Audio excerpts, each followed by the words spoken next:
मेरा रंग दे बसंती चोला, मेरा रंग दे बसंती चोला, मेरा रंग दे बसंती चोला। आज हम नमन करते हैं सबसे पहले हमारे देश के शहीदों को, भगत सिंह जी, राजगुरु जी और सुखदेव जी को, जिनको आज 23 मार्च के दिन फांसी दे दी गई थी। इनकलाब जिंदाबाद, इनकलाब जिंदाबाद, इनकलाब जिंदाबाद, इंकलाब जिंदाबाद। और आज ही मेरा जन्मदिन यानी कि अवतरण दिवस है, यानी कि 23 मार्च। तो आप लोगों का आशीर्वाद प्यार इसी तरह मुझ पर बना रहे, इसी कामना के साथ मैं करता हूं शुरू अपना वक्तव्य।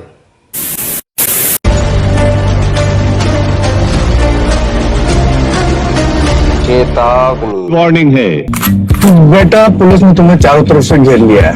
भागने की कोशिश बेकार है। जनहित में जारी। राम लला हम आएंगे, मंदिर भव्य बनाएंगे, जय श्री राम बोलना छोड़िए। काशी मथुरा हम जाएंगे, मंदिर भव्य बनाएंगे, जय श्री राम के साथ ये भी जोड़िए। जय श्री राम, जय श्री कृष्ण, जय बाबा विश्वनाथ की बोलिए। कृष्ण बाबा हम आएंगे, मंदिर भव्य बनाएंगे। ऐसा मैंने क्यों कहा, चलिए करते हैं आरंभ। नमस्कार, जय श्री राम, जय महाकाल, वंदे मातरम, भारत माता की जय। मित्रों, मैं एडवोकेट समीर व्यास, काफिर भगवा शांति दूत, आज आसमानी लोगों की गांड सूतर फट जाने वाली खबर का करूंगा विश्लेषण टॉक मेरे यूट्यूब चैनल आर्वत लीगल सेल यानी कि ALC में। चलिए करते हैं विश्लेषण टॉक इन स्ट्रेट बात, नो बकवास। विश्लेषण टॉक मेरे साथ।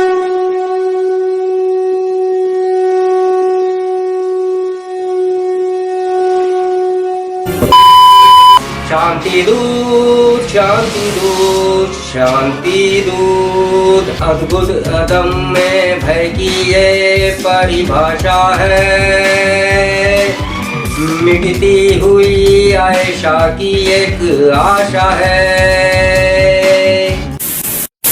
नहीं मानते तो ये देख लो कि मैंने देश को बदनाम किया है। Maybe 6 months, 8 months, there has been a growing sense of despondency, I would say.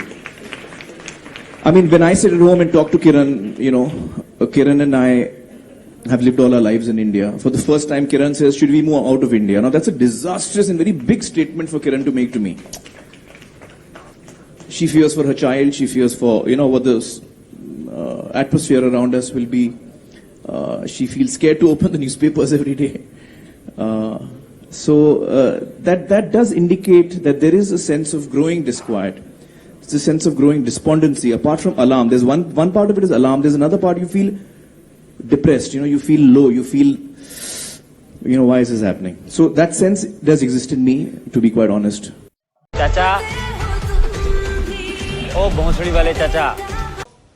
नहीं मानते तो ये देख लो। यू कम जी, सवाल पूछने के लिए। क्यों? क्योंकि आप उपराष्ट्रपति रहे, मैं सवाल पूछने आया हूँ आपसे। किताब को सवाल ना पूछूं, आप किताब सवाल ना पूछूं मैं आपसे। नहीं, आप जैसा कहेंगे मैं आगे बढ़ जाऊंगा। आप किताब को रिव्यू कीजिए। नहीं सर, मैं पुस्तक का प्रचार नहीं करने आया, मैं सवाल पूछने आया हूँ। आप गजब बेइज्जती है आपकी इस किताब में ये सारे। मैंने आपको कब बुलाया यहाँ पे? सुनी के अब तो सब बोल दे भोसड़ी के। कोई निमंत्रण भेजा? आप उखड़ क्यों रहे हैं सर सवालों से? नहीं, अब सवाल से नहीं उखड़ रहा हूँ, आपकी मेंटेलिटी से उखड़ रहा हूँ। चलिए ठीक है सर, मेरी मेंटेलिटी गलत सही, मगर मैं सवाल पूछ लेता हूँ अगर आप इजाजत दे। आपने अगर कहा मुसलमानों में बेचैनी और असुरक्षा की भावना है, तो इसमें क्या अजीब बात? एक वजह तो बताइए, आपको ऐसा क्यों लगता है? आपका क्या धर्म देखा इस देश के? आप 10 साल उपराष्ट्रपति रहे, अलीगढ़ मुस्लिम यूनिवर्सिटी के वाइस चांसलर रहे, आप जो है राष्ट्रीय अल्पसंख्यक आयोग के अध्यक्ष रहे, UN में परमानेंट रिप्रेजेंटेटिव रहे, आप तमाम देशों में भारत के राजदूत रहे, सब कुछ आप रहे। आखिरी दिन आपने कह दिया कि मुसलमान असुरक्षित, इसलिए कि हैं। अच्छा हैं। आप भी? मैंने तो नहीं कहा कि मैं हूं, क्योंकि आप भी मुसलमान, मतलब आप भी हैं सर। ठीक है, मेरा धर्म मुसलमान है, ठीक है। कोई वजह सर आप बताना चाहे, क्योंकि मैं जानना चाहता हूँ। मैं आपको बहुत कुछ बता सकता हूँ, उसका एक अलग डिस्कशन होगा। CAA की वजह से आपको लगता है? किसका? CAA, देखिए ट्रिपल तलाक। ये सब चीजें राम जो हैं मंदिर। They stand on their own merits. अच्छा। I don't have to comment on it because people more knowledgeable than me. देखने वालों ने क्या क्या नहीं देखा होगा, मेरा दावा है तुम दोनों जैसा है कौन यहाँ. चूतिए हो तुम दोनों.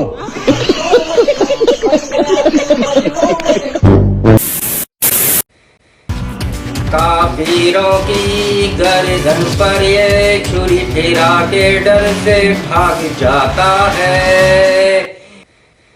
रिंकू शर्मा, कमलेश तिवारी जी, चंदन सिंह जैसे कई मामले आपने देखे ही होंगे. नहीं मानते तो देख लीजिए ये.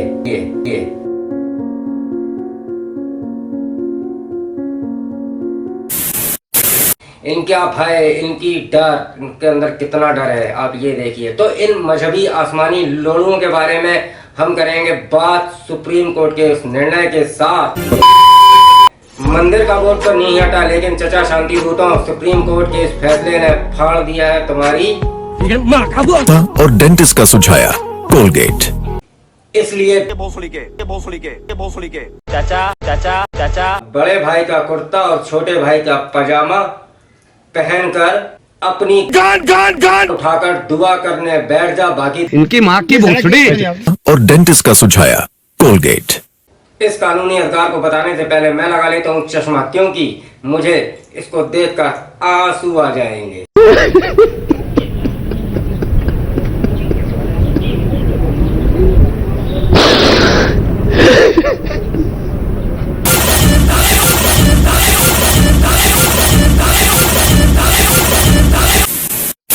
तो मित्रों, आज मैं काफिर आपको ये खबर पढ़ के बताऊंगा. खैर ये मैं थोड़ा सा लेट हो गया आपको ये खबर बताने के लिए. ये खबर एक्चुअली 12 मार्च की, लेकिन मैं आपको बताता हूँ सुप्रीम कोर्ट के इस फैसले के बारे में, जिससे इन आसमानी लोड़ों की गांड फट कर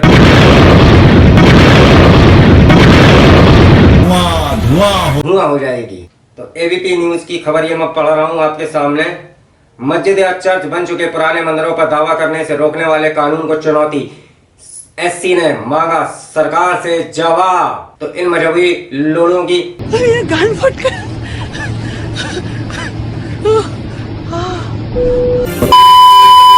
याचिकाकर्ता का कहना है कि कानून हिंदू, सिख, बौद्ध और जैन समुदाय और पवित्र स्थलों को दावा करने से रोकता है जिनकी जगह पर जबरन मस्जिद, दरगाह या चर्च बना दिए गए थे. तो अब आप समझ ही गए होंगे कि सुप्रीम कोर्ट ने अपना नोटिस 12 तारीख को जारी कर दिया है. ऐसा क्यों हुआ? इसमें कुछ मजहबी लोगों ने पहले भी अपनी गांड फटी का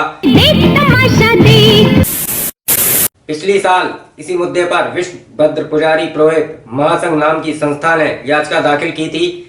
मामले की सुनवाई से पहले ही जमीयत उलेमाए सुप्रीम कोर्ट पहुंच गया था.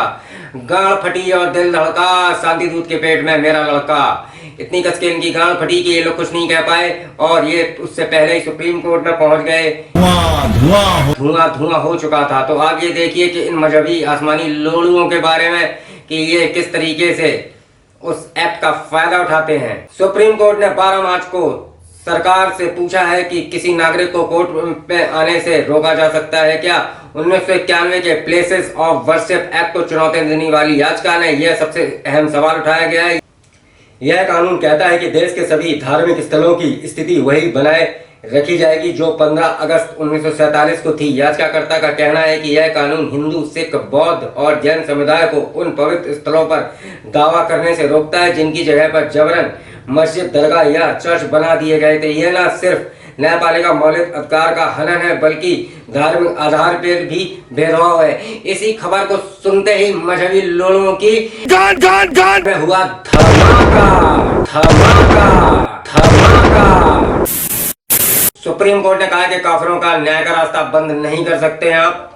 1991 में जब प्लेसेस ऑफ वर्शिप एक्ट बना था तब अयोध्या से जुड़ा मुकदमा पहले से कोर्ट में था, इसीलिए उसको अपवाद के रूप में लंबित रखा गया. लेकिन काशी, मथुरा समेत बाकी सभी धार्मिक स्थलों के लिए यह कह दिया गया था कि उनकी स्थिति नहीं बदल सकती. याचिकाकर्ता अश्विनी उपाध्याय की दलील है कि न्याय का रास्ता बंद करने जैसा है.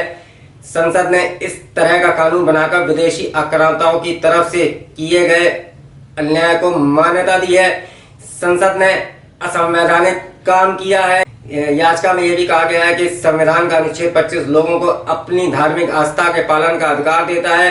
संसद इसमें बाधक बनने वाला कोई कानून पास नहीं कर सकती। याचिकाकर्ता ने यह भी दलील दी है कि तीर्थ स्थानों के प्रबंध से जुड़ा मसला राज्य सूची का विषय है। अगर कानून बनाने के पीछे कानून व्यवस्था की दलील ली जाए तो यह विषय भी राज्य सूची का है।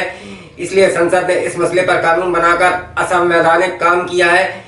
यह कानून रद्द किया जाना चाहिए। कानूनी बिंदुओं के आधार पर नोटिस याचिकाकर्ता की तरफ से आज वरिष्ठ वकील विकास सिंह और गोपाल शंकर नारायण जरह के लिए पेश हुए, लेकिन उन्होंने ज्यादा दलीलें रखने की जरूरत ही नहीं पड़ी। याचिका में उठाए गए कानूनी बिंदुओं के आधार पर chief justice S A Bobde, justice S Bopanna और वी रामा सुब्रमण्यम की बेंच ने केंद्रीय गृह मंत्रालय, कानून मंत्रालय और संस्कृति मंत्रालय को नोटिस जारी कर दिया है। ये नोटिस जारी होते ही चाचा, ओ भोसड़ी वाले चाचा, नोटिस हुए जारी, चचा की गांड फट गई भारी और चाचा जैसा कि मैंने आपको पहले भी बताया है कि ये आज का पहले भी लग चुकी है, लेकिन कुछ मजहबी गांडुओं ने अपनी गांड को मरवा लिया था और केविट लगाकर कोर्ट में पहुंच गए थे, लेकिन इस बार उनको सुप्रीम कोर्ट ने कोई मौका ही नहीं दिया बोलने का और नोटिस कर दिए जारी इनकी गांड पे फैला दिए आरी।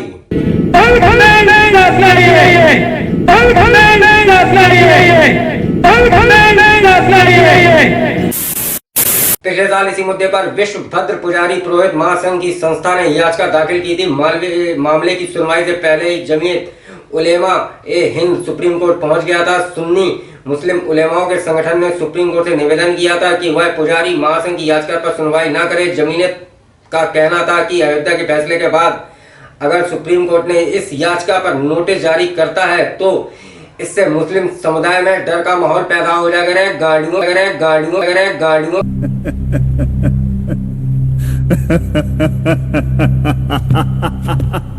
ये डर होना चाहिए, ये डर मुझे अच्छा लगा। जमीयत ने यह भी कहा था कि अगर इस कानून को रद्द किया गया तो हिंदुओं की तरफ से मुकदमों की बाढ़ आ जाएगी। इस तरह के मुकदमों की अनुमति दी गई तो देश का धर्मनिरपेक्ष ढांचा खतरे में आ जाएगा। मुस्लिम समुदाय खुद को अलग थलग महसूस करेगा। बताइए, अल्पसंख्यक 40 करोड़ के, बाकी सिख इस देश में 2%, इस देश में पारसी मात्र 50,000 है, जैनी समुदाय मात्र 60 लाख और ये अपने आप को आज भी अल्पसंख्यक कहते हैं। 40 करोड़ वाले अल्पसंख्यक, वाह वाह वाह। चाचा, ओ भोसड़ी वाले चाचा, अरे म्यूजिक बंद करो जरा, गांड ना फुलाओ, मार चोद देंगे तुम्हारी। तो जमीयत की जो तैयारी थी विश्व पुजारी महासंघ को रोकने की, लेकिन वो कोर्ट में आज भी लगी हुई है याचिका। और इन आसमानी गांडुओं को गांड मरवाने से फुर्सत हो तब तो इन्हें पता चलेगा कि कोर्ट ने नोटिस जारी कर दिया है। और अब करो आप काशी विश्वनाथ की तैयारी। काशी विश्वनाथ हम आएंगे, मंदिर भव्य बनाएंगे। तो आपको मेरा ये रोस्ट कानूनी विश्लेषण कैसा लगा, मैं आपसे मिलता रहूंगा, बताता रहूंगा आपको। ओ सॉरी, मैं चश्मा उतारना भूल गया क्योंकि अब मेरी आंखों में आंसू नहीं आएंगे ना, मुझे अब पढ़ने में कोई दिक्कत होगी क्योंकि जो मैंने करना था मैं कर चुका हूँ। आपको ये खबर मैंने बता दी है, तो अब आपको कैसी लगी मेरी ये खबर बताना ना भूलिएगा। तो काफिरों, मेरे चैनल को सब्सक्राइब करना ना भूलिएगा, लाइक कमेंट और शेयर जरूर कीजिएगा जिससे कि ये बात और भी लोगों तक पहुंच सके, दूर दूर तक ये बात जा सके। तो चचा भोसड़ी वाले, मैं अब तुमसे कहना चाहूंगा, मंदिर का बोर्ड तो नहीं हटा लेकिन हो गया 56 इंच से भी बड़ा। और डेंटिस्ट का सुझाया कोलगेट। अब इसमें मैं जितनी बातें रख पाया रखा, वीडियो बहुत लंबा हो गया है। चलिए मैं विदा लेता हूँ, आपसे मिलता रहूंगा, आपसे इसी तरह के कानूनी विश्लेषण, कानूनी अधिकार के बारे में बताने के लिए, कानूनी चीजें बताने के लिए।